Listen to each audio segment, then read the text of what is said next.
नमस्कार, मैं हूं अनुपम कुमार और आप देख रहे हैं मिरर मीडिया का खास कार्यक्रम मिरर मॉर्निंग। बात करेंगे हम तमाम बड़ी खबरों की, लेकिन उससे पहले रुक करते हैं आज की सुर्खियों पर। पटियाला में बड़ी साजिश नाकाम, रेलवे ट्रैक उड़ाने की तैयारी, हथियारों का जाखिरा बरामद।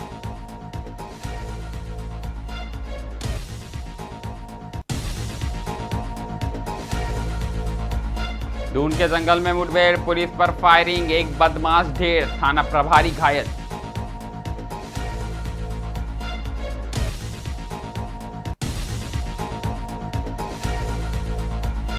चक्रधरपुर का गौरव, स्काउट एंड गाइड्स के 9 युवा राष्ट्रीय सम्मान के लिए चयनित।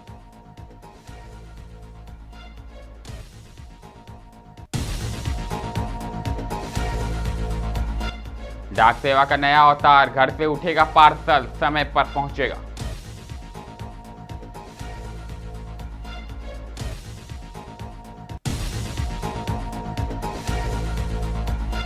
बोकारो वेतन घोटाला, एसआईटी की बड़ी कार्रवाई, एएसआई गिरफ्तार।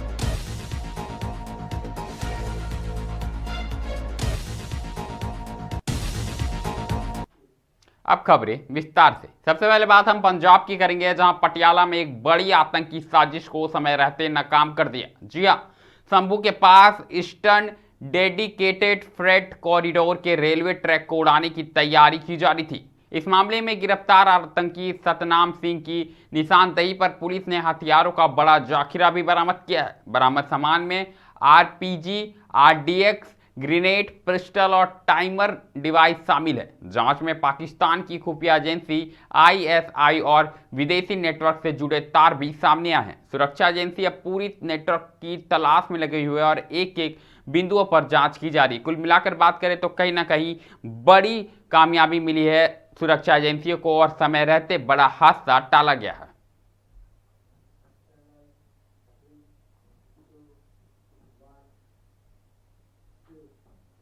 राजधानी दून में प्रेम नगर इलाके में लूट की वारदात के बाद पुलिस और बदमाशों के बीच देर रात जंगल में जमकर मुठभेड़ हुई। आपको बता दें कि घटना अंजाम देने को लेकर कहीं ना कहीं 3 बदमाश वहां पहुंचे थे और तीनों बदमाश का पीछा करी पुलिस टीम आरोपियों से अचानक फायरिंग शुरू कर दी गई। जी हां, इस दौरान एक गोली थाना प्रभारी नरेश राठौर को भी लग गई, जिन्हें तुरंत अस्पताल में भर्ती कराया गया। जवाबी कार्रवाई में पुलिस ने एक बदमाश को ढेर कर दिया, जबकि 2 अन्य अंधेरे का फायदा उठाकर फरार हो गए।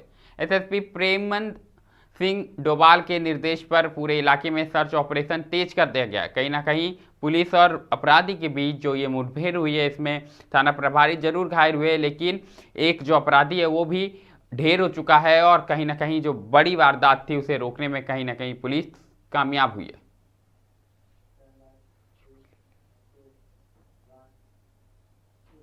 अगली खबर की बात करें तो अगली खबर चक्रधरपुर से आई है। आपको बता दें कि चक्रधरपुर रेल मंडल के लिए गर्व का क्षण है, जहां दक्षिण पूर्व railway Bharat scout and guides के 26 अभ्यर्थियों ने प्रतिष्ठित राष्ट्रपति पुरस्कार और मुख्य राष्ट्रीय आयुक्त पुरस्कार के लिए योग्यता हासिल की है। इनमें से 14 अभ्यर्थियों को राष्ट्रपति द्वारा हस्ताक्षरित प्रमाण पत्र और 12 को प्रमुख राष्ट्रीय आयुक्त के हस्ताक्षर वाला सम्मान मिलेगा। खास बात यह है कि चक्रधरपुर मंडल के 9 प्रतिभाशाली युवाओं ने राष्ट्रीय स्तर पर उत्कृष्ट प्रदर्शन करते हुए अपनी जगह बनाई। इनमें 6 को राष्ट्रपति पुरस्कार और 3 को राष्ट्रीय आयुक्त पुरस्कार के लिए चुना गया, जिससे पूरे क्षेत्र में खुशी की लहर है।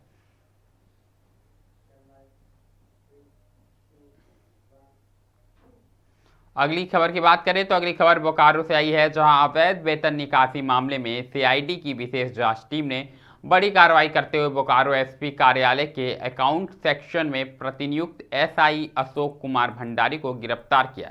आरोपी को रांची स्थित सीआईडी की विशेष अदालत में पेश किया जाएगा, जहां से उसे न्यायिक हिरासत में होटवार के बिरसा मुंडा केंद्रीय कारा में भेज दिया जाएगा। जांच में खुलासा हुआ है कि भंडारी पहले से गिरफ्तार मुख्य लेखापाल कौशल कुमार पांडे का करीबी सहयोगी था।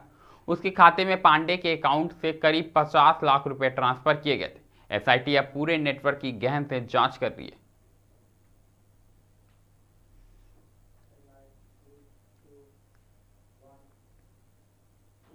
बात राजधानी रांची की करेंगे, जहां डोरंडा थाना क्षेत्र में एक दिल दहला देने वाला वारदात सामने है। जी हां, जहां एक बेटी ने ही अपनी माता का गला घोंटकर हत्या कर दिया। 50 वर्षीय महिला नाहिद परवीन की हत्या के मामले का खुलासा करते हुए पुलिस ने उनकी गोद ली हुई नाबालिग बेटी और उसके प्रेमी समेत 3 लोगों को गिरफ्तार किया।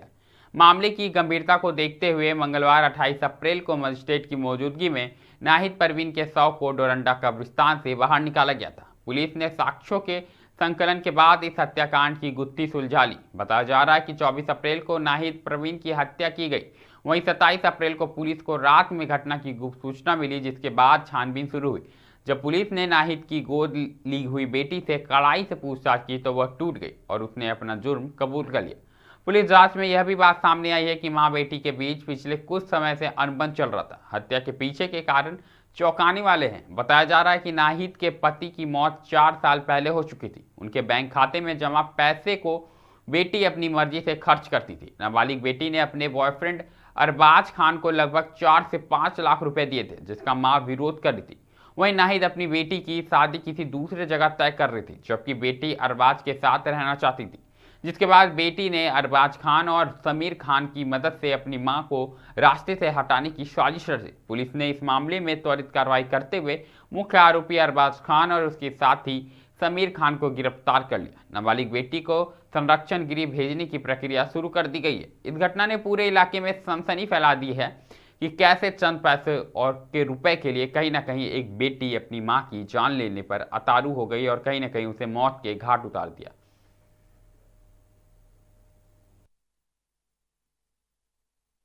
को ही जो उनकी बेटी हैं जो 17 वर्ष की हैं उनसे पूछताछ पुलिस की टीम के द्वारा उनसे पूछताछ शुरू करेगी। जब थोड़ा सख्ती से और कड़ाई से उनसे पूछताछ करी गई तो उन्होंने ये कबूल किया। इनिशियली उन्होंने बताया कि मेरी जो मदर हैं वो बाथरूम में फिसल कर गिर गई थी। थोड़ी देर बाद उन्होंने अपना स्टेटमेंट चेंज किया और फिर उन्होंने बताया कि कुछ अज्ञात व्यक्ति जो है 3 से 4 व्यक्ति मेरी प्रेजेंस में रात को मेरे को डराते धमकाते हुए मेरे घर के अंदर घुसे और उन्होंने मेरी मदर को मार दिया है। और उन्होंने ये बताया कि जो लोगों ने जो अंदर घुसे थे वो उनमें से वो उन लोगों को नहीं जानती है। बट इवेंचुअली जब और उनसे कड़ाई से जब पूछताछ करेगी तो उन्होंने अपना इन्वॉल्वमेंट स्वीकार किया और उन्होंने बताया कि उनकी एज है लगभग 16 से 17 वर्ष। वो एडॉप्टेड चाइल्ड हैं। बचपन में ही उनको इस जो लेडी है नाहिद प्रवीण उनके द्वारा एडॉप्ट कर लिया गया था। नाहिद प्रवीण जो विक्टिम है उनके हस्बैंड की डेथ 4 साल पहले हो चुकी थी। और उन्होंने ये बताया कि उनका एक बॉयफ्रेंड है जिसका नाम है अरबाज खान। उन्होंने बताया कि उन्होंने अरबाज खान के साथ मिलके जो है अपनी मदर की जो है हत्या कर दी है। और अरबाज खान के साथ उनके 3 साथी भी आए थे। 24 तारीख की रात को उन्होंने ही पूरा प्लान बनाया था। उन्होंने ही एंट्री करवाई थी बिल्डिंग में और उसके बाद उन्होंने तकिया से उनका सफोकेट करके उनको मार दिया गया उनके साथियों के द्वारा। रात को मारने के बाद घर पे उन्होंने खाना वाना भी खाया है। और उन्होंने ये भी बताया कि जो खून से लदी हुई चद्दर जो है वो उन्होंने छुपा दी है बेड के नीचे। तो जितने भी जो प्रदर्श हैं उनको पुलिस के द्वारा रिकवर कर लिया गया है। और इसमें जो लड़की हैं सिंस उनकी एज 18 से कम है तो उनको जुवेनाइल करेक्शनल होम भेजा जा रहा है।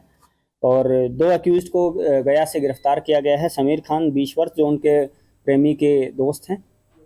अगली खबर भी राजधानी रांची से है, जहां एसआईआर को लेकर सियासत तेज हो गई। दरअसल झारखंड तहजीब ने प्रेस कॉन्फ्रेंस कर आरोप लगाया कि एसआईआर के नाम पर अल्पसंख्यक और आदिवासी समुदाय के लोगों के नाम वोटर लिस्ट से हटाए जा रहे। संगठन ने चुनाव आयोग से निष्पक्ष और पारदर्शी प्रक्रिया सुनिश्चित करने की मांग की है। तहजीब ने यह भी कहा कि मतदाता सूची में बने रहने के लिए किसी एक मान्य दस्तावेज को आधार बनाया जाए। साथ ही रांची में वॉर रूम बनाकर जागरूकता अभियान चलाने का ऐलान किया गया। संगठन ने साफ किया कि इस मुद्दे पर मुख्यमंत्री के रुख का समर्थन किया जाएगा। देश में सबसे गंभीर मुद्दा बना हुआ है एसआईआर। और एसआईआर को लेकर के जिस तरह से अन्य प्रदेशों में बहुत सारे मतदाता मालिकों का नाम काटा गया, उसी के तहत झारखंड में भी एसआईआर के माध्यम से बहुत सारे मतदाताओं को मत देने से वंचित करने का प्रयास जो चुनाव आयोग कर रही है, उसको लेकर के झारखंड तंजीम आपके माध्यम से लोगों के बीच जाने का काम करेगी। झारखंड तंजीम ने यह निर्णय लिया है कि चुनाव आयोग से बहुत जल्द मिल करके एक शिष्टमंडल उनसे मांग करने वाला है कि एसआईआर की समय सीमा नहीं हो झारखंड में, चूंकि चुनाव नजदीक में नहीं है, और एसआईआर के माध्यम से वैसे लोग भी वंचित नहीं हो जो जिनके पास मतदाता सूची में नाम चढ़वाने के लिए जो सरकार ने डॉक्यूमेंट्स मांगा है, उस डॉक्यूमेंट्स में अगर एक भी डॉक्यूमेंट्स अगर है तो वैसे लोगों को सूची में, मतदाता सूची में रुक एक बार फिर बोकारो का करेंगे, जहां दुग्धा क्षेत्र में विकास कार्यों को नई गति मिली है। दरअसल बेरमो विधायक कुमार जयमंगल सिंह ने चंदपुरा प्रखंड के विभिन्न पंचायतों में कई योजनाओं का शिलान्यास किया। रंगामाटी पश्चिम पंचायत में चबूतरा निर्माण, तुरैयो पंचायत में चिरुडी गिरिडी टोला पथ पर चोर जनुद्धार और तरामी पंचायत में फुलवारी शिव मंदिर के पास पेवर्स ब्लॉक बिछाने का कार्य किया गया।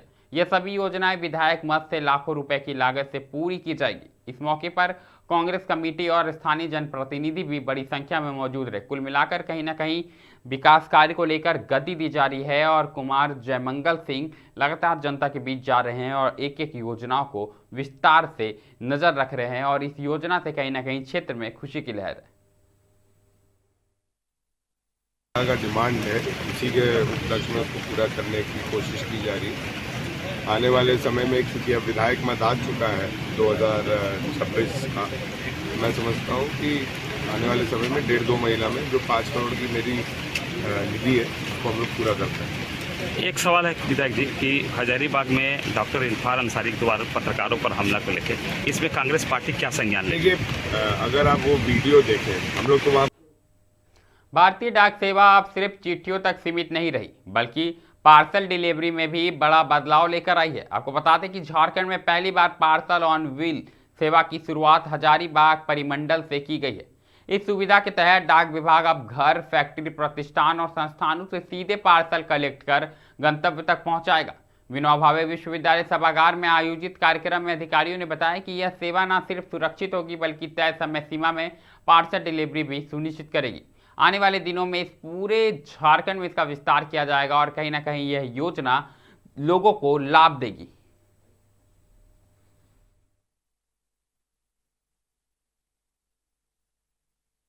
बाग परिमंडल में डाक विभाग के जितने भी स्टाफ, ऑफिसर्स, ग्रामीण डाक सेवक, पोस्ट मास्टर्स हैं, सभी को जागरूक करने का प्रयास किया जा रहा है कि लोगों तक वो पहुंचे, लोगों को डाक विभाग से संबंधित सेवाओं को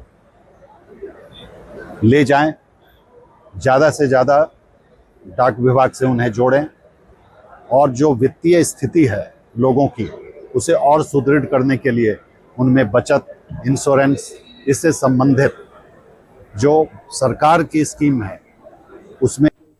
मिरर मॉर्निंग में अभी के लिए फिलहाल इतना ही है। ऐसी तमाम बड़ी खबरों से लगातार हम आपको अवगत कराते रहेंगे। कहीं मत जाइएगा, बने रहें मिरर मीडिया के साथ।